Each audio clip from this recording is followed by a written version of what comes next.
Good morning and welcome to episode 118 of the AutoTalk Weekly Wrap. Now, sorry if you're just picking this up a minute late. Unfortunately, I did something wrong with the system where we book these things this morning, so it might not have given a warning until we've actually gone online. You can slide that slider back to from the start, so you should be fine. Most of you watched afterwards anyway, according to statistics. So, yeah, that's not really a problem. Joining me today is Graham McDonald, who is probably very tired because you would have rolled in from Sydney at probably bed about 2 in the morning. Nope, 3 in the morning because the flight got delayed. So, Ooh. yeah. And then at work this morning at 8:30. So how's that for diligence? You might not have gotten home any earlier because I have heard some horror stories about getting off the old 12:30 landing flight into Auckland at the moment. Yeah, it's pretty nasty. But we got in so late. It was a flight from Fiji, and I just did the power walk with my bag past everybody pouring off the Fiji flight because I was at the front of the cabin of my flight. Powered into duty free. Said I want this in a basket. Going to pay for it now. Power walk through the customs. Pre-done my forms. Bang! I'm out of there. Like no mucking around. Forms? You mean you didn't do it on the app? Yeah. The traveller declaration. Yeah. I know of another industry person who was coming back through the airport a couple of weeks ago. The nothing to declare line was so busy they got shoved into the something to declare line, and then they spent 3 hours trying to get out of the airport. It was busy, I'll give it that, but no, I have my systems finally honed on that particular flight now. Yeah, I'm coming back from Australia next Saturday on that flight, and I'm being cautious. Now, David, you've been just living the retired life with your feet up somewhere in the hut. No, you're not in the hut. Yeah. You're out at east there, out on the water. The Eastern Bays. Bay. The Eastern Bays. No, I actually managed if it's not the hut, the city or Porirua, it's the hut to me. So. I did manage to go finally for a ride on my motorbike. A friend gave me some shoulder exercises to help relieve the pain while I'm riding, which did a trick actually. I managed to do 4 hours. And we're preparing to go away in a caravan week after next. So I've been just checking out all the systems to make sure when we go somewhere that's got no power, that I can run it off grid. It was just one little hiccup with our fridge, but I finally got that sorted. Turned out that was running on gas, but the LED indicator light is no longer working. That was just watch out for that gas if people are aware of the news out of America yesterday. If you got a BYD Shark, you could run entirely off grid. There's a point. Yeah, I just can't afford it, Richard. Actually, that BYD Shark, Car of the Year, AutoCard Car of the Year. Yes, we'll get to that in a minute. It would tow my caravan rather nicely, and yes, it would work really well. It would resolve a whole heap of issues. But this poor retired bloke thinks hard about spending that amount of money on a new vehicle these days. Gosh, if only somebody from BYD was listening to the show.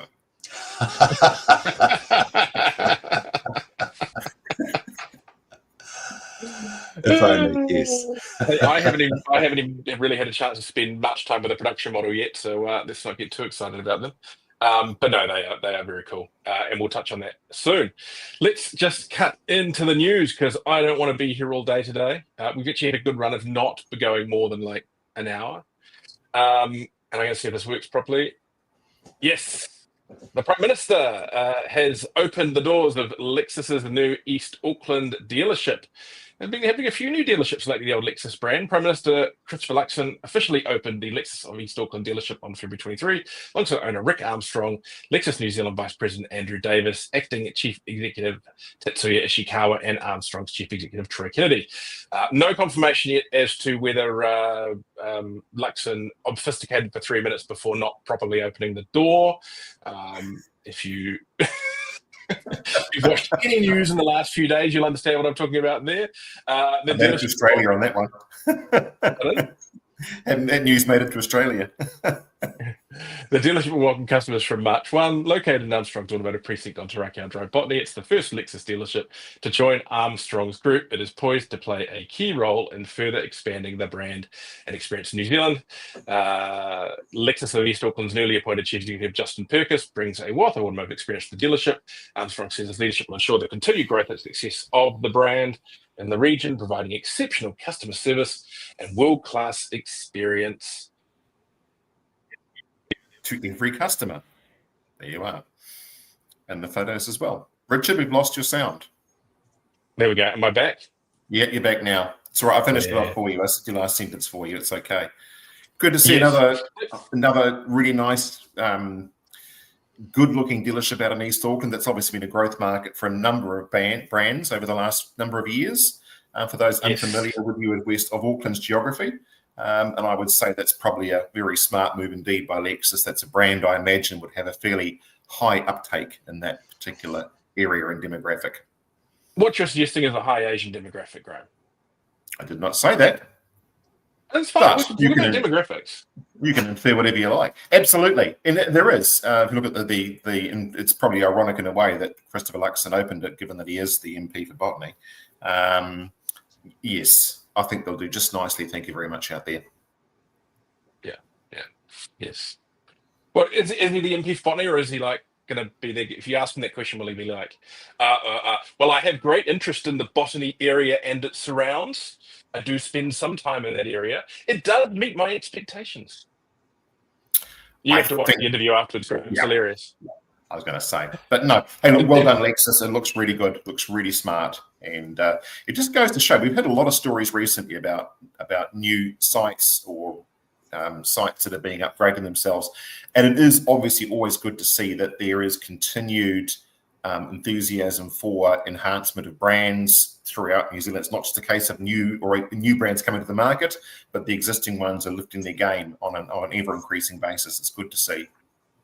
Do you think there's an element at the moment that you can actually negotiate with builders over the last year or so, 2 years, which you probably couldn't do previously? Maybe. David, I don't know how you get on finding builders. I don't know of any spare builders up my way, to be honest. The apartment and the townhouse business around here is still pretty busy. But perhaps in terms of commercial, yes, I've got some friends that are involved in higher end stuff, and fair to say there's possibly opportunities there. But look, these things are 3-4 years in the planning. So I don't think it's a case of figuring out that Bill from accounts and Bob the Builder are free next week, whack up a dealership. That's not how it works. I think the issue is around about 50% of your cost of builds these days are materials, and it all depends on what the price of your materials are doing, and they have been stabilising a little bit. But you're right, Graham. It's a bit of time in the planning, and they've been doing this while there's been a bit of an economic downturn, which I find curious. I think it's actually a good time if you've got cash flow to do it. It's a good time to do the renovation and be ready for when the market starts to pick up. I think probably the building market, certainly it's easy enough, so it's easier to get your builders to do the job. I think the question is not so much the deals you get, but more that it can be completed on time and to budget if you've done your planning with material costs. Mm-hmm. Well, I think just a little segue on that one is you hit the nail on the head, I thought, is that the successful business operators out there use a downturn to actually evolve and grow and provide growth for their team and staff. We talked about all the opportunities through growth and learning over the last couple of years in our financial downturn here in New Zealand. And that includes property as well. So the smart operators perhaps are doing just that. It may seem like an odd time to be investing in property or new sites or staff, but I can think of a number of brands we've talked about and businesses that have done very well, thank you very much, over this downturn by way of growth in their people and their systems and their properties. There's nothing wrong with that, and it seems to work, and the smart people are following the money there. So I think the other aspect too is you look at the brand they're talking about here, Lexus. I mean, this is the second big turn on Lexus in the last couple of years. Well, this year actually. Toyota's had a lot of confidence in Lexus in recent years. They think it's got a little bit big growth path ahead. It's been doing well. I think that in the last year they've had a particularly strong product portfolio, and I think in a market where even the premium market went off EVs for a while, they've probably got the best hybrid drivetrain lineup in the market, and that's probably played well for them. It's simply right product, right time. Your lovely wife drives a Lexus, doesn't she, Graham? She does indeed. And I would say this now, I'm a bit of a fan of the brand. Yes, and I've got family down the line who I might say are brand new Lexus devotees, I think, to the extent where they're on first name basis. Everyone in the local Lexus dealership absolutely love the product line. So there's a bit of Lexus in my family. Yeah, I'm going to say something a little bit outrageous here. It might offend some of the European brands, but as you might recall, I got to drive a lot of new vehicles in my previous job. And I did drive a lot of the luxury SUVs. In fact, all of the brands, BMW, Mercedes, etc. And the SUV that I personally rated the top because of its luxury and practicality and ease of use was the Lexus. And I became a fan of Lexus after that. Previously, I was a little bit indifferent. But I thought they've got that mixture of practicality and luxury well and truly sorted out. And Richard, you're right, and particularly in the last 18 months, their brand model range has extended. So they've got everything in every segment. And going all hybrid also means you've got the efficiency gains there as well. So I think they've got a pretty good product mix at the moment, and people are starting to say, yeah, actually, this is a car we might like. We're turning into Top Gear here talking about cars so much, but yeah, look, my thing with Lexus and to a great extent Twitter product is they're very rarely the most appealing car in any segment, right? They usually tend to be more conservatively styled. We'd say about Lexus because they have some pretty interesting styling. They tend to not have the best performance in the market, other than being potentially the most fuel efficient if you ignore EVs. But what I've always found, though Lexus let the side down a bit with infotainment for a while, though they seem to be back up to speed now, is Twitter and Lexus product is just really easy to use. And I get to drive a lot of very cool stuff. But if I think back to stuff I've driven in recent years that my family's just gone, this is easy, I want this around for longer. Things like the Twitter Highlander Hybrid, which is just so perfect as a family car. Nothing exciting, nothing flashy, but every single thing works and it keeps working. And I've just in this last week been in the in a feature class new generation Twitter Prius, and that car in many ways is far from perfect. But you know what? It was the car that I went and jumped into every day because I knew that it was very comfortable, got in and out okay, it started, stopped, rode comfortably, blah, blah, blah. It just all worked really well. So it's damning with faint praise, I think, but that I think applies to the Lexus stuff. Probably harder, I think, than some of the European brands to get people in the door and into a seat. But I would say they probably don't lose too many customers once they've got them in a car. No. Yeah, I think you're right. Yeah, once you drive it, that sense of, and look, every brand talks about quality. It's byword for your brochure. If you don't mention quality in there somewhere, it doesn't matter whether you're selling a $5,000 car or a $500,000 car.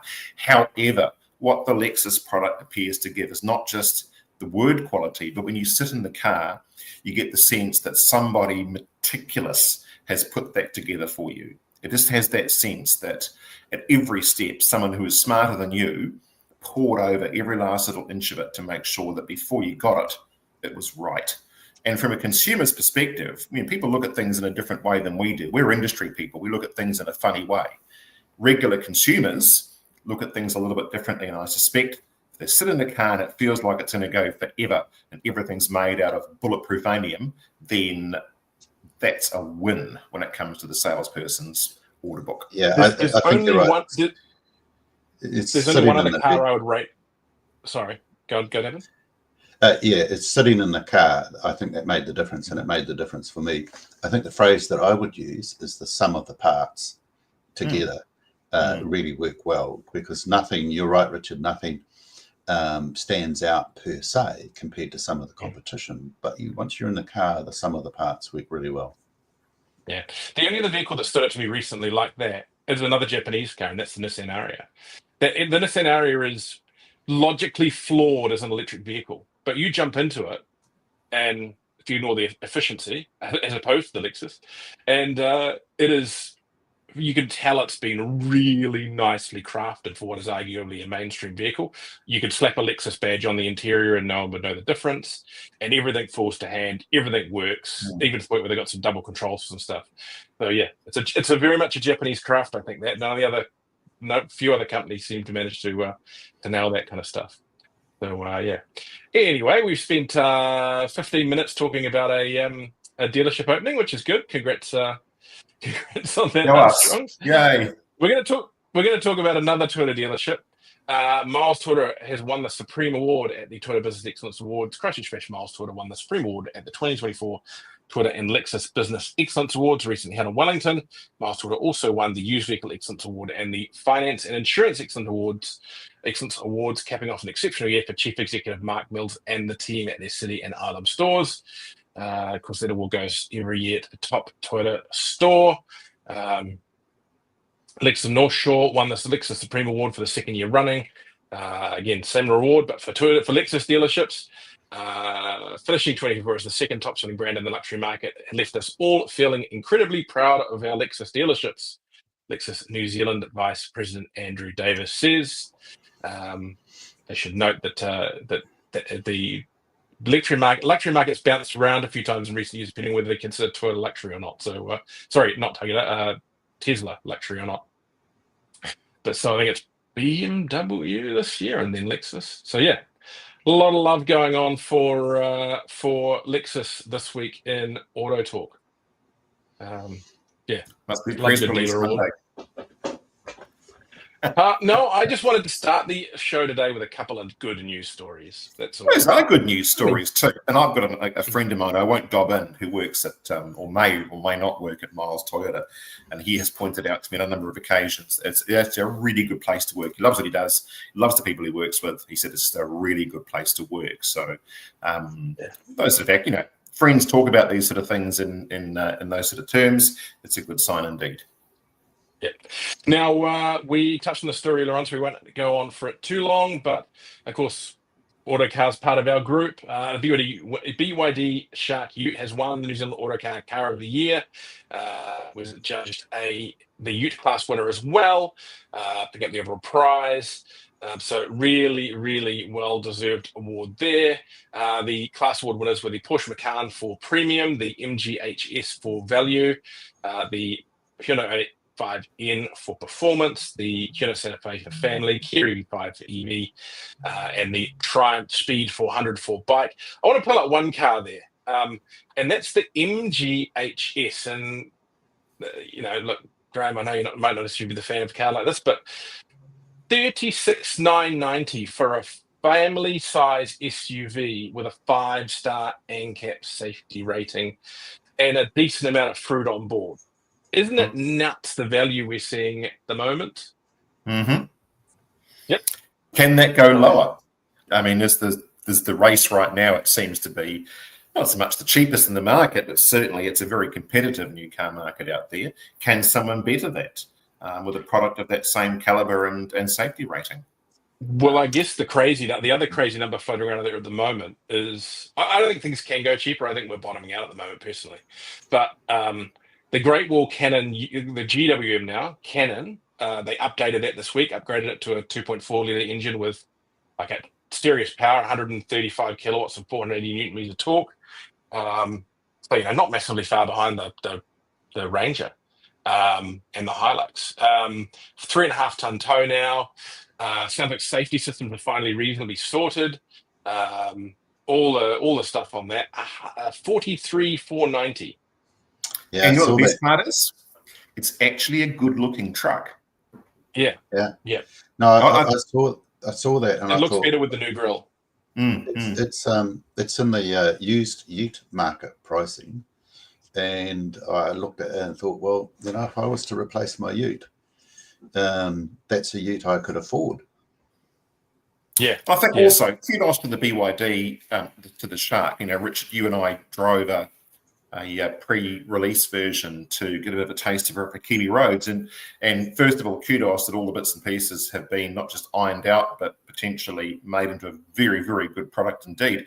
But just a real game changer to have a ute in the plug-in hybrid category that's a genuine plug-in, not just the 5 kilometre, 10 kilometre range that some of these things apparently seem to have. Genuine, usable range, lots of space, big tray at the back, lots of practical features. And Dan, you can't argue that was a really comfortable vehicle to be driving in. You know, we did not have sore bottoms at the end of our 400 or 500k drive we did in it.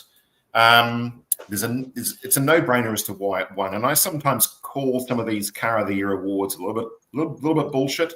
You know, who's going to go and buy the $300,000 this or the $400,000 that was an award winner? But here is a usable vehicle for Kiwis that everyday Kiwis can buy, and they can buy at an affordable price, and they can use it, and it's practical, and it's not outrageous in its looks. That to me is a winner across every field. I'm very pleased to see that. I think it's a genuine award winner. We've already had someone jump on the Facebook page and go, "This is a sold award. It's a paid award." Rah, rah, rah. I jumped in and said, "Hey, look, I kind of own Autocar. Can you tell me who paid? Because no one gave me the money." Yeah. Ironically, that comment was from a user called the BYD Shark Problems group, which currently has a page with no problems on it yet. So I know there has been some tuning stuff they've been doing in Australia that some of the outlets have raised over there. They're just hoping. They're just getting in first. Yeah. Like they're skeptical people everywhere. I have to say, in my opinion, I had some doubts about this vehicle, but mainly on its towing capability. But you've got to look at what it's designed for. In my mind, though, it is the best looking ute on the market at the moment. I think it's a great looker. I haven't been in it like you guys, but when you look at it, a tow rating of 2.8 tons is not anything to be sniffed at. That will do you light 2.5. 2.5. Sorry, 2.5. That'll do you light caravans, which is the bulk of the caravan market. That'll do your boats. It'll do your trailers. It's a very practical ute at a reasonable price.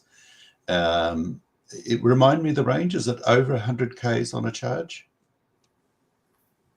So around town, I've done the maths, and I think I could hit 90 to 100 around town. And pretty much every leg on the open road, we got about 60 kilometers, but that's down to 25%. Yeah, it's about 60. Okay. 65 kilometers, no matter what you did. You can't get by from physics. That is still a really practical range. And I think because then once that goes down, it just turns into acting like a hybrid, because that's what your plug-in hybrids do. Yeah, and it runs, I found it about 6.5 litres per 100k as a hybrid on the open road. That's pretty damn good for a big vehicle, isn't it? So I think it's a well-deserved winner. And it is a big vehicle. It's nearly 3 tons. So the issue with the tow is not that the vehicle's not capable. BYD's Warren Walmart's quoted before saying he believes the vehicle can tow 3.5 ton. The issue they have is that is weight. You start hitting up to headlines with levels of weight. As it's got a lower payload by a couple of kilos in the Ranger and a few other things in that. But that's simply because it weighs more, and you can't go over that 3.5 ton GVM. The argument being that some people have decided that because there's a 3.5 ton GVM at the moment, or 3.499 or whatever it is, that they're taking the 3.5 ton lane on the motorways, which is an arguable one. You'd probably get away with it if you'd badge it with the cop. I haven't thought of that. They are lobbying the government to look at this now because they want to bring in a 2-litre version of the Shark next year, which is even more capable. But the problem being is that it's going to get up against that weight limit, and that weight limit really is starting to, I think, cause problems at that upper end of the category. I know it's an issue for the vans. Everything but the base model of the e-Transit is registered as a heavy. We're going to see that with other vehicles. Heavy weight is weight. It's an issue. But I think that technology is getting to the point now, and vehicle safety is getting to a point now where a 3.5 ton vehicle of now is not the same as a 3.5 ton vehicle of 10 20 years ago. Yeah, I have They're a bit. easy to drive. They're safer to drive. I have a bit to say on this, and I think you're right. I started lobbying for a change of the 3.5 to 4.5 tons back in around about 2015 and 2016. It was one of the really early issues that a number of us raised on the EV leadership groups to various ministers, that as we tend towards your hybrids to plug-in hybrids, the weight of the vehicles is going to go up through no own fault, other than they've got a battery in there. And there is a significant difference. People think, well, what's the difference between 3,500 kgs and 3,501? Well, you go from a waft to a cough. But then you've also got a whole range of other regulatory requirements under various land transport rules that you have to comply with once you get into that heavy vehicle range. But 4.5 tons, then that means, though, your tow capability would then, for your combined gross vehicle mass, could only be 2.5 tons. Otherwise, then you get over 6 tons, and then you need a Class 2 license to drive a vehicle towing anything that's heavier. So there is a trade-off. The limitation, Richard, the limitation is if you change that 3.5 to 4.5, is you have to go through just about every land transport rule with a fine tooth comb to change it all. I did suggest to them, you just do a change rule and you deem everything that refers to 3.5 GVM to be 4.5 GVM. You make a deeming rule. The office in Parliament that is in charge of ensuring that our legislative and legal requirements for changing legislation, regulations, and rules had an issue with that. So there is a problem around whether by convention it can be done. Personally, I think it can be done, and I think it should be done. I think if this government wants to be seen to genuinely be trying to knock down regulation and make it easier for businesses, if you shift that 3.5 to 4.5 ton, that takes probably, I would say, tens of thousands of light trucks in New Zealand that are currently running around in that 3.5 to 4.5 ton barrier, that are having to go through the same stuff as larger vehicles that could simply be pushed onto a WAF system, which is going to be just as good for the purpose that they're doing. Then the paperwork, the red tape for so many businesses is going to reduce. The costs for businesses would reduce.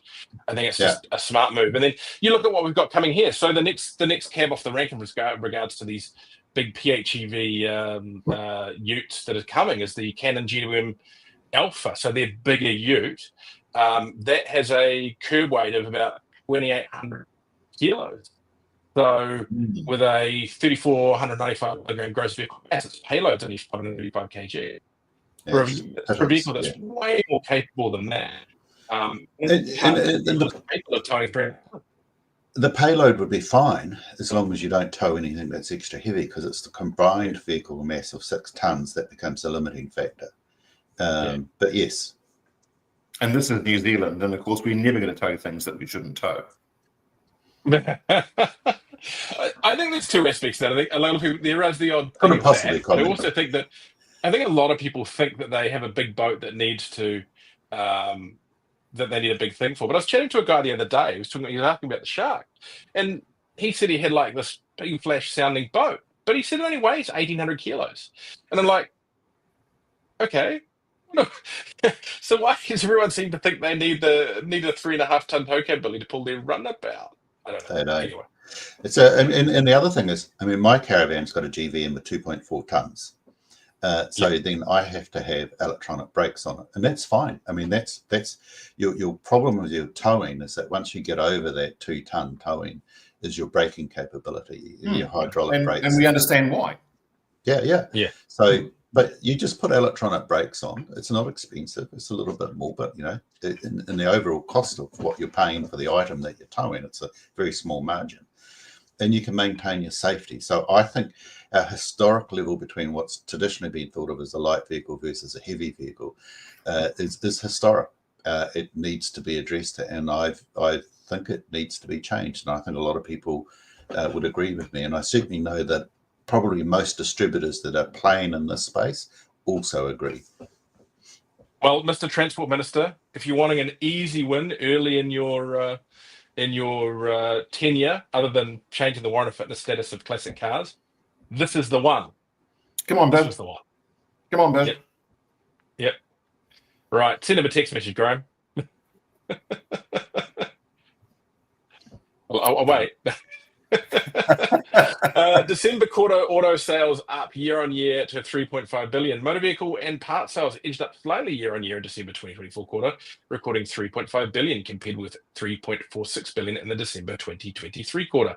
The actual figure was down 55 million compared to the September 2024 quarter, which saw 3.55 billion in actual vehicle and part sales for the 3-month period. Across industries, overall seasonally adjusted retail sales were up 9.9% to $25 billion. The total value of stock held across industries held at December 31, 2024 was 9.4 billion, down 0.5%. Motor vehicle and parts retailing saw the biggest fall in year-on-year stock values, down 3.6%, 78 million, alongside hardware, building, and garden supplies down 5.2%. That tallies a little bit. Some of the stuff I'm hearing is that some of these stocks that were built up around the place were starting to dilute a little near the end of last year. So that stock holding change seems to make sense to me. The market, who knows? Who knows? Who knows right now? I'm going to stop predicting it on the show anymore because every week's a new week. But I will say this very quickly. We talk about green shoots. I think there is a little bit, there are a few signs that people are starting just to get out there again, and they're not spending money yet, but there's just a few indications that people are starting to think maybe the worst is through or over. If they're not affected already by job losses or the threat of redundancy or all those other different things, they've been through it for long enough. I've made this point numerous times. People like to spend money. Whether they should or they shouldn't is irrelevant. And particularly when things are tough, people like to spend money a bit on themselves. And in the bigger picture of things, that can sometimes translate to updating their car if it's not too expensive an exercise to do so. Because when everything else is turned to flames and fire around them, sometimes people like a little bit of a treat. It's the whole candy bar approach towards shopping. You know, I've done the shopping, I deserve a candy bar. There's a bit of that sort of, I think, in our industry we're seeing at the moment. People are just spending that a little bit more time on themselves, and that translates into car shopping. We discussed a couple of times lately that the inquiry rate is up on premium cars. Now, the interesting thing, if you go look at the latest AutoTalk magazine, free online now, the second-hand market, so the used market outside of fresh imports, is 3 months into a really strong month, a really strong period. It had a boomer of a quarter, almost at one point, at some points in some parts, hitting double figures growth. So I'm wondering if that too is a sign, because that could show maybe there's just a little bit more interest in the public. Maybe just swap a few things around, trade a few things, get across the line, blah, blah, blah. Yeah, I looked at that story and had a good hard think about it because it surprised me initially, Richard. And then I thought, yes, your comment, I think you hit the nail on the head, is the stock in country is finally sort of starting to bottom out. So you need to start replenishing that so it's coming back in. And Graham, I think our economy is bottoming out in terms of the depression. And I think probably it is now starting to rebuild. It's a sort of a slow rebuild. So yeah, I think it's going to rebuild this year and slowly start to climb. So it'll be interesting to see how that comes out. And the OCR cut, which we talked about last week, it will do a bit to help that. Now I'm going to slip a marginal ad in at this point of the episode because I should have done it at the start, but I will do it now. We're doing a trade discount at the moment on Autocar subscription. So if you're not already subscribed to Autocar, and if you are in your trade, you should be subscribed to Autocar because you want to know what everyone else is selling.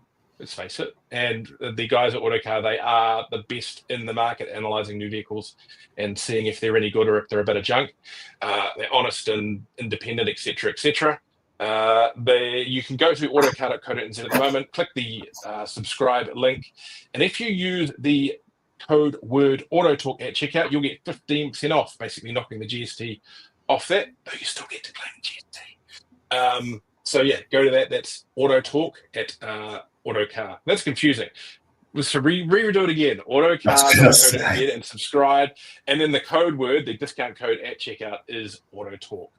So yeah, go and do that. We'll see who's listening out there, sneaking that one in the middle. I'll catch up here. Let's fire through these last ones fairly quickly. Ports of Auckland lifts half-year profit to $42 million. Ports of Auckland has navigated a challenging vehicle import market and announced a half-year underlying net profit after tax of $42 million, up 98% compared to the prior year's result. The port points to record container volume, an increase in laden exports, and stronger than expected early cruise season for the strong result. You'll note the car industry is not in that list. No. 2024 was the highest number of containers through the port since 2019. The Auckland Council Loan Port declared an interim dividend of payment of $25 million, up $5 million on the year prior. Revenue was up 20% to $195.4 million, and debt levels were reduced by more than $15 million for the period. Paid some money back to Auckland. That is good. Got to keep Wayne happy. That did. He's saying he was indicating he was quite happy about that result. But yeah, no, obviously cars aren't necessarily the biggest volume for them. I'm sure they are a strong staple of the port, and at least we've had a few months a bit quiet of people going on about moving the cars off the port. That would be a giant hassle. That would be a giant hassle. In less good news, for the port, or at least for people related to the port, former Ports of Auckland boss fined $190,000 over fatal workplace accident. Former Port of Auckland Chief Executive Tony Gibson, who is now, of course, a part of the automotive industry, has been sentenced in a landmark health and safety case following 2020 death of a stevedore. Auckland District Court Judge Steve Bonner sentenced Gibson on February 21 to a fine of $130,000 and awarded Maritime New Zealand costs of $60,000.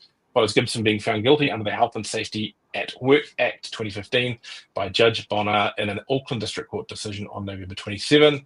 The sentence relates to the August 2020 death of Pala'amo Alati, 31, who was crushed when a container was dropped during a lifting operation. So, yeah, that's not a wonderful one. What I would say you should learn from that is that just because you may think you have good health and safety processes there, make sure you check them, make sure that your team leaders are aware of them, enforcing them, because the government or the judicial system and the health and safety authorities have been in the last couple of years quite tenacious in enforcing them. And I think it's something that just because you're sitting in your office well away from the shop floor, it does not make you immune from severe issues should something go wrong. And of course, we don't want anything happening to our workers. Most of us like our workers, and you want to make sure they stay safe. I think more importantly, Richard, there's a precedent being set now. So the first case, as I understand, was the Ron Salter case down in South Auckland with the welder who was killed, which set a landmark at that stage, whether it was a precedent or not. But now with Tony's sentencing, there is now a definitive precedent that's been set around cases like this from a chief executive's point of view. So there is no ability for you to hide behind, well, they wouldn't do that, surely, would they, as a thinking. Yes. Now, Tourism Holdings reports tough RV sales market. And this is interesting because if we go back a few years, there was just after COVID, there was a 2 to 3 year waiting list on some motorhome manufacturing. And now we're at the point we're seeing advertising from some of those same builders. Tourism Holdings Limited has recorded an underlying net profit after tax of $26.5 million for the 6 months to December 31, down 33% year on year. The listed campervan rental and tourism operator recorded $113.3 million in earnings before interest, tax, depreciation, and amortization. For the period, down 5%. There, I've proved I can read a financial statement. Well, I say the devil's in the details in this one, Richard. If you read a bit further down in your own article, the RV sales they're referring to is not necessarily in New Zealand. Is it? It's the Australian market they've been having difficulty with. Yes. But the market is still down in New Zealand at the same time. So, yeah, it's interesting. The most notable decline was in their Australian division managing challenges and retail dealerships, which have seen the greatest impact from the current cycle. We've remained active with numerous projects, including the transition to a single digital platform across multiple. Blah, blah, blah. Anyway, detail. Yeah, the caravan and motorhome market is soft. Wait times have come right down, and because I'm in that market, although I'm not selling or buying, I just like to see what I've missed out on. The FOMO at play. I regularly check caravans and motorhomes to see what's happening with prices, etc. And the number of deals that are on now are quite good. The wait times have come all the way down, and a lot of them are trying to get forward orders at this point in time to justify the importation of the vehicles, because what happens with motorhomes is often, you take Fiat, they're still produced by Fiat, but then they go to France or some other place to have the motorhome built, and then they're imported into New Zealand. So, and a number of brands are that way. It's a parallel import, which is different from the official distributors. But it's a tough time for them at the moment. Yeah. I rented one of those French motorhomes a few months back. Was a Leica, might have been Eastern European, I'm not sure. Fiat based, but from a tourism holdings based business. I booked one of their locally built ones. They gave us that. They are more luxurious, but I did get the feeling they're not going to last too many rental seasons, unlike the Kiwi built ones, which seem to be built out of a lot tougher, I feel. Yeah, I know what you're going to say. Yeah. Which is why I bought a leisure line caravan, because it was Kiwi built for Kiwi conditions. Yes.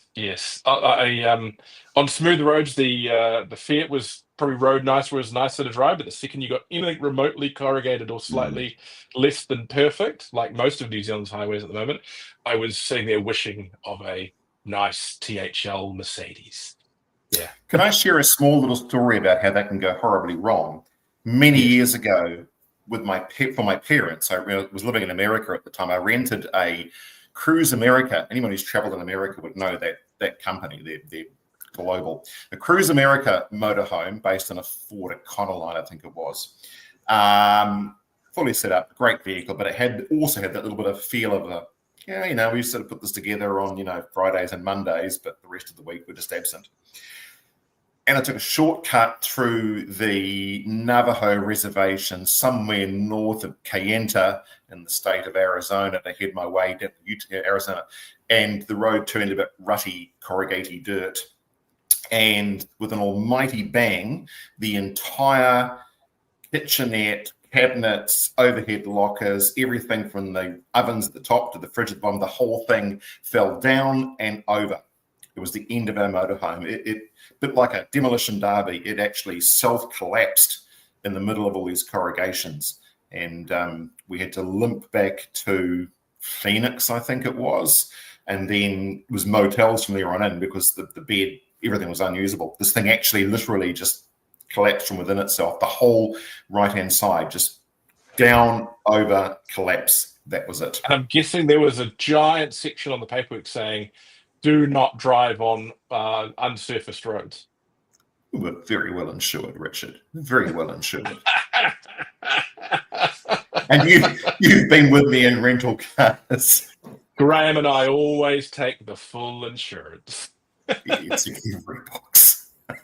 You got to take when you travel with Graham, you've got to take the insurance policy that basically involves parking it back somewhere across the driveway at the rental location and hipping the keys through the door and just walking away. Yeah. I've done that. I've literally, with a couple of friends, we parked it in an unnamed rental location in Los Angeles after a trip.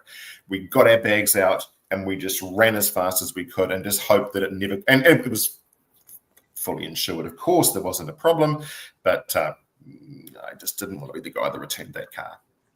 Isn't it more baller to treat like that, but then walk in, strutting in, hand over the keys and say, enjoy, and walk out again?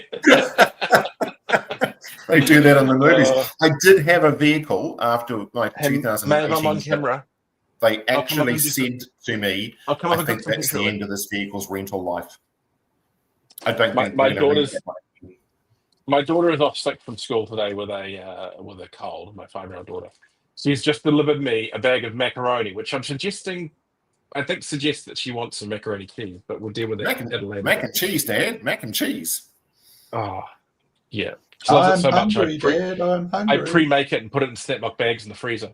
But anyway, yeah. So, yeah. Right. Speaking of American vehicles, and not speaking about American vehicles that fall apart, Cadillac. Cadillac's New Zealand arrival is expected soon. The anticipated arrival of Cadillac in New Zealand is edging closer, with the American luxury brand continuing to build momentum around its launch. Cadillac first confirmed its return to the local market in November 2023, announcing the all-electric Lyriq luxury would be its debut model in Australia. Orders for Lyriq opened in October 2024, marking a significant step in the brand's re-entry into the region. Apparently, Lyriq units already on the ground in New Zealand. As the company works with charging networks, they don't appear to be registered as yet. So yeah, they're taking over the new dealership in K Road. And all I will say in regards to Cadillac is watch the news, probably Autocar, EVs and Beyond, a few other places this afternoon around 2ish. Just do that. If you like Cadillac at all, wait for 2 o'clock. I think 2 o'clock, around 2 o'clock. You've piqued my interest. Yes. You're reintroducing the 59 Eldorado Biarritz. And lastly, bit of a fun one. They've launched the electric G Class in New Zealand, which does tank turns. So go to the Autocar and EVs and Beyond social media pages, and you'll see a G-Wagon spinning on the spot. And yes, Graham, when I've got one, we will go out to Muriwai Beach and do tank turns. I watched that. It's quite a lot of fun. Then I read the various articles on it. The only thing I couldn't figure out, it's got a 100 kilowatt hour battery. What's the normal range on it, Richard? I would say not massive. No, it'll be good. I don't know what the actual thing is over in front of me, but I can find it. But it's a big slab-fronted electric vehicle. And it's not light either, is it? It's got I suggest, David, the people that are going to lay down the money for a G-Wagon are not really concerned about many of those sort of details. Well, let's do the maths here. It's got a payload of 410 kilograms, which is not bad for a 4-seat SUV, unless you're rugby players, with a GVM of 3.5 ton. Right. So it makes a shark look light. Yeah. So and that's using carbon fiber composite body protection. Those tank turns are pretty impressive. I'm just trying to find the range here. Perhaps nobody give one to Whistling Diesel. That may not work out so well.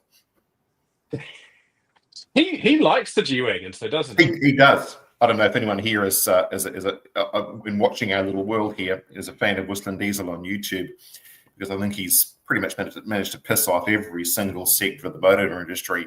That's part of the whole appeal. But the G-Wagons have actually been surprisingly durable in the durability tests. Yeah.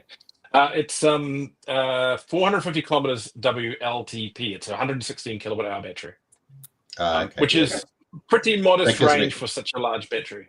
Yeah. That gives me a relative reference. Yeah. Yeah, I like the G-Wagon. I could never afford it. That's a please can I win lotto request. Oh yes. Yeah. They're interesting to get into. They're a bit of a squeeze getting into the driver's seat if you're a large chap like myself. Just because the gap between the A pillar and the B pillar is actually not massive, but pretty good. I rode around one once in the diesel. I took it up to Kino when it was snowy and the snowbanks were taller than the car. It was neat fun, neat vehicle. Looking forward to testing it soon. I think Jim Dockbomb used to like his G-Wagons, didn't he? He did. Yeah. Yep. Bit of a fun one there. Anyway, that's it for us today. Will we be on here next week? It depends entirely on you, Richard, and your gallivanting on a global basis. We might have to do a pre-record next week, because at about this time next week, I will be wandering around the Everything Electric show in Sydney with Mr. Robert Llewellyn, fame of Red Dwarf fame. fame. So, Mm. and his colleagues at the Fully Charged channel. Expect some coverage from that, maybe on AutoTalk, but definitely on EVs and Beyond and Autocar. Definitely hope to catch up with some few brand heads that I've been chasing for a while on some brands that are either arriving soon or in the near future. So yeah, should be some interesting stuff out of that. Yeah, that's Yep. it. Sweet. Right. So You let's guys talk have a next great week. weekend. Don't forget that code AutoTalk at Autocar. If you weren't listening before, that's your problem. And we'll catch you around later.